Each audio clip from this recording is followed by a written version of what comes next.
గుడుల్ని క్షేత్రస్థాయిలో మనకి tourism tours లాగా మనకి టూరిజం సర్క్యూట్ లాగా డెవలప్ చేస్తాం. అలాగే బొజ్జనకొండ మనకి హీనయాన మహాయాన ఈ బుద్ధిస్ట్ సర్క్యూట్ అంతా కూడా అంతర్జాతీయంగా టూరిస్టులు వచ్చేలాగా నిజంగా మనకి ఈ సర్క్యూట్ ని డెవలప్ చేస్తే మనకి చాలా ఉపాధి అవకాశాలు వస్తాయి. అలాగే మన శారద నది తీరం కింద కోడిగుడ్డు కదా అది పురుగు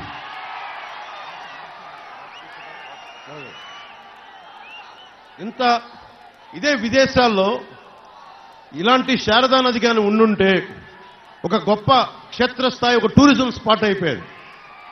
టూరిజం వల్ల ఎంత ఉపాధి అవకాశాలు ఉంటాయో, ఎంతమంది ఇన్ఫార్మల్ సెక్టార్స్ తోపుడు బండ్ల దగ్గర నుంచి ఇంతమంది యువతకు ఉపాధి అవకాశాలు కానీ, హోటల్స్ కానీ, చిన్నపాటి సెంటర్స్ కానీ, మార్కెట్స్ కానీ ఎన్ని పెట్టుకోవచ్చు. అందుకని మన శారదా నది తీరాన్ని ఒక గొప్ప టూరిస్ట్ స్పాట్గా చేసి మనందరికీ కూడా కంటికి ఆహ్లాదంగా ఉండి సాయంత్రాలు వెళ్లేలాగా మనకి టూరిజం డెవలప్ అయ్యేలా మీ అందరికీ ఉపాధి అవకాశాలలాగా వచ్చేలాగా సంపూర్ణంగా మేము కృషి చేస్తాం.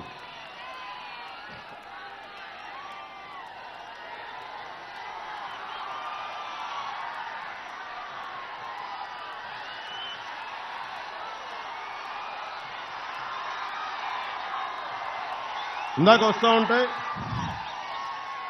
చాలా మంది ఉద్యోగులు కాంట్రిబ్యూటరీ పెన్షన్ స్కీమ్ నుంచి అడుగుతూ ఉన్నారు. మా సిపిఎస్ స్కీమ్ ని మీరు ఏం చేయబోతున్నారు మీ కూటమి ప్రభుత్వం అని అడిగితే, నేను ఒక ఉద్యోగి కొడుకుని, జగన్ గారి తాతలాగా నాకు మా తాతకి మైనింగులు లేవు. మా తాత ఒక పోస్ట్ మాస్టర్. జగన్ గారి నాన్నలాగా మా నాన్న ముఖ్యమంత్రి కాదు, మా నాన్న ఎమ్మెల్యే కాదు. మేము చిన్నపాటి ఒక ఆంధ్రప్రదేశ్ ప్రభుత్వ ఉద్యోగి కొడుకుని. నేను ముఖ్యంగా ఉద్యోగులకు చెప్తా ఉన్నాను, నేను ఒక ఉద్యోగి కొడుకుని, సగటు దిగువ మధ్యతరగతి నుంచి వచ్చిన వాడిని. పెన్షన్ ఎంత అవసరమో కీలకమో నాకు తెలుసు. మా నాన్న మా దగ్గర డబ్బులు తీసుకోవడానికి కూడా ఇబ్బంది పడేవాడు. ఆయన పెన్షన్ డబ్బులతోటి మాకేదైనా కొనిచ్చేవాడు పుట్టినరోజులు తప్ప ఆయన ఎప్పుడు తీసుకునేవాడు కాదు. పెన్షన్ అనేది ఒక పెద్ద కొడుకు లాంటిది.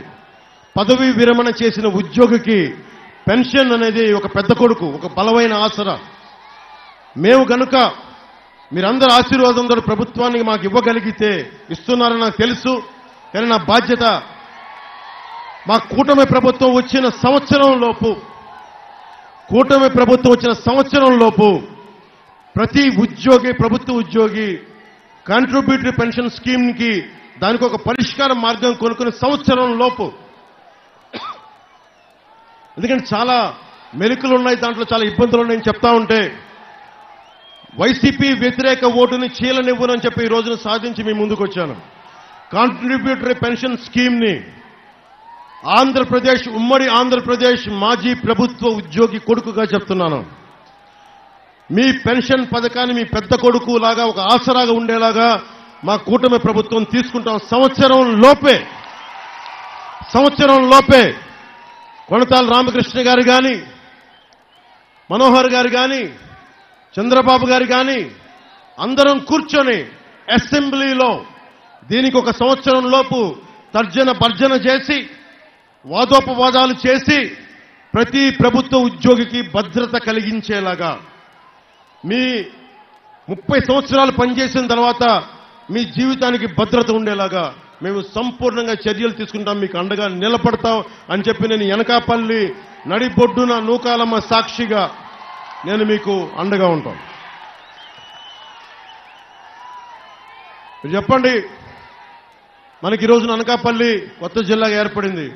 ప్రభుత్వ భవనాలు ఉన్నాయా? మనకి ప్రభుత్వ భవనాలు లేవు. ఇంకా అద్దె ఇళ్లలోనే ఉన్నారు వీళ్ళందరూ. కానీ ఒకవైపు 600 ఎకరాలు దోచేస్తా ఉన్నారు. ఏ ప్రభుత్వం అయినా సరే, జగన్ ప్రభుత్వం వచ్చింది, ఉన్న ప్రభుత్వాస్తులను తాకట్టు పెట్టడం, ప్రైవేట్ ఇళ్లలో భవనాలు పెట్టడం, దానికి అదనంగా రెంట్లు గింట్లని చెప్పేసి ఆ డబ్బును కూడా అక్రమంగా దోచేయడం.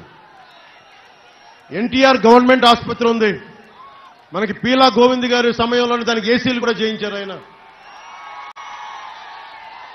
మనకి పేషెంట్స్ కి బాగుంటుందని చెప్పి పాపం ఎన్టీఆర్ గవర్నమెంట్ హాస్పిటల్ ఆయన చేయిస్తే ఈ రోజున ఆ పరిస్థితి ఎలా ఉంది?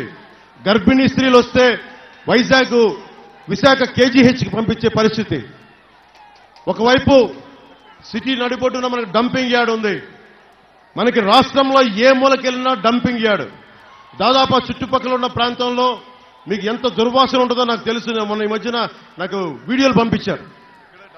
అదే ఆ వీడియోలు పంపిస్తే ఎంత ఉన్నాం సార్ ఇక్కడి నుంచి డంపింగ్ యార్డ్, పక్కన డంపింగ్ యార్డ్ పక్కనే కార్పొరేషన్ బిల్డింగ్ లో వేశారు. ఇక్కడి నుంచి తీసుకెళ్లి మధురవాడకి తీసుకెళ్తున్నారు, వైజాగ్. అక్కడ తీసుకెళ్తే మళ్ళీ దారి పొడవునా దుర్గంధం. నేను కూటమి ప్రభుత్వం రాగానే ప్రతి ఊర్లోనూ, అలాగే మన అనకాపల్లిలో కూడా బరోడా లాగా, లాస్ వేగాస్ లాగా ఇక్కడే ఒక బలమైన ఈ శుద్ధి చేసే కేంద్రాలను పెట్టి ఇక్కడికి దీన్ని దుర్వాసన లేని అందంగా చూసేలాగా ఈ ప్లాంట్ని ఒకటి పెట్టిస్తా ఉంది. నేను ఈ వేస్ట్ ప్లాంట్ని మేనేజ్ చేసే ఒక బలమైన, ఎందుకంటే లాస్ వేగాస్లో కానీ బరోడాలో కానీ చాలా బలంగా దీన్ని శుద్ధి చేసి దానిపైన ఒకలాంటి కొండలాంటి విధంగా తయారు చేసి చూడటానికి అందంగా ఉండేలాగా అది ఒక దాన్ని నుంచి వచ్చే బయోగ్యాస్ ని మళ్ళీ తిరిగి ఇంధనంలాగా వాడుకునేలాగా ఒక విధానాలు ఉన్నాయి. ఆ విధానాలని ఈ రోజున మన ప్రాంతానికి తీసుకొద్దాం, మన అనకాపల్లికి తీసుకొచ్చి దుర్గంధాల నుంచి అనకాపల్లి నుంచి బయటపడేస్తాను మనస్ఫూర్తిగా మీకు తెలియజేసుకుంటా ఉన్నాం. ముఖ్యంగా కొణతాల రామకృష్ణ గారి ఆధ్వర్యంలో ఉత్తరాంధ్ర సుజల స్రవంతి ఇరిగేషన్ ప్రాజెక్ట్ మొదలైంది. దానికి వైఎస్ఆర్ గారి టైంలో ఇస్తే చంద్రబాబు గారి టైంలో దాన్ని 2,000 కోట్ల రూపాయలు విడుదల చేశారు. కానీ వైసీపీ గవర్నమెంట్ వచ్చిన తర్వాత కేవలం 5 కోట్ల రూపాయలే విడుదల చేశారు. 5 కోట్ల రూపాయలు విడుదల చేయటం వల్ల ఈ రోజున మనకి రైతాంగం నష్టపోతా ఉంది. జనసేన, టీడీపీ, బీజేపీ ప్రభుత్వం రాగానే ఈ ఉత్తరాంధ్ర సుజల స్రవంతి పథకాన్ని తిరిగి బలంగా పునరుద్ధరించి దీనికి బడ్జెట్ కేటాయిస్తోంది. ముఖ్యంగా ఉత్తరాంధ్ర కానీ ఆంధ్రప్రదేశ్లో కానీ, ఆంధ్రప్రదేశ్ డ్రగ్ క్యాపిటల్ అయిపోయింది. గంజాయికి మారుపేరైపోయింది ఆంధ్రప్రదేశ్. ఆడపిల్లలు భయపడతా ఉన్నారు, పెద్దలు భయపడతా ఉన్నారు, చాలా మంది యువత కంప్లైంట్ చేస్తా ఉన్నారు. నేను 2018లో కూడా పోరాట యాత్రకి వెళ్తే ముఖ్యంగా యువతకు చెప్పాను, మీరు గంజాయిని కనుక మీరు మహమ్మారిని మీరు ఎంకరేజ్ చేస్తే మీ ఆరోగ్యాలు పాడు చేసుకుంటారు. ముఖ్యంగా ఇలాంటి వ్యవస్థ కట్టుదిట్టం చేయాలి అంటే చాలా బలమైన లా అండ్ ఆర్డర్ ఉండాలి.